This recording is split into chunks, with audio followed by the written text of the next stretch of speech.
আজ ছিল বিপত্তারিণী মায়ের ব্রত। প্রত্যেকটা বাঙালির বাড়িতে মায়েরা এই পুজো করে। আমার মাও এই পুজো করতো। এখন আমার শাশুড়ি মা করেন।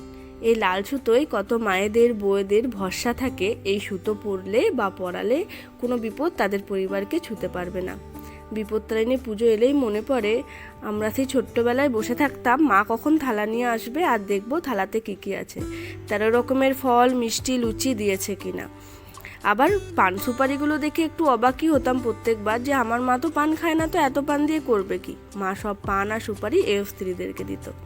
যাই হোক, এই বাড়ির মা এই পুজো করে। এবারে আমাদের হাতে মা পুজো দিয়ে এসে সুতোগুলো বেঁধে দিল। আর রাত্রেবেলা আমাদের মেনুতে ছিল লুচি আর আলুর দম।